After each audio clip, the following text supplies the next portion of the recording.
బంగారం ధర భారీగా పెరిగింది. నిన్న తగ్గిన బంగారం ధరలు ఇవాళ పెరిగాయి. ఈ ప్రపంచంలోనే అత్యంత విలువైనది బంగారం. బంగారానికి ఉన్న డిమాండ్ గురించి ఎంత చెప్పినా తక్కువే అవుతుంది. మన దేశంలో అయితే హైదరాబాద్ నగరంలో బంగారం వెండి ధరల వివరాల్లోకి వెళితే హైదరాబాద్ మార్కెట్లో ఇవాళ 10 గ్రాములు 24 క్యారెట్ల బంగారం ధర 10 రూపాయలు పెరిగి 70,590 రూపాయలుగా నమోదు కాగా, అదే సమయంలో 10 గ్రాముల 22 క్యారెట్ల బంగారం ధర 10 రూపాయలు పెరిగి 64,710 రూపాయలుగా పలుకుతుంది. ఇక వెండి ధరలు తగ్గుదల నమోదయ్యాయి.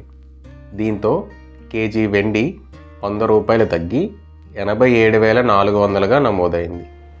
అయితే మరో ఏడాదిలోపు దేశవ్యాప్తంగా తులం బంగారం 80,000కు పైగా పెరిగే ఛాన్స్ ఉన్నట్లు కథనాలు వస్తున్నాయి. అవును, బంగారం అనేది లయబిలిటీ కాదు, ఇది ఒక అసెట్.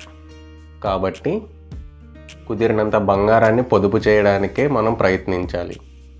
ఈ సమాచారం కనుక మీకు నచ్చినట్లయితే మన సమాచార్ యూట్యూబ్ ఛానల్ని సబ్స్క్రైబ్ చేయండి. ఇంకా మీ ఫ్రెండ్స్తో షేర్ చేయండి. Thanks for watching.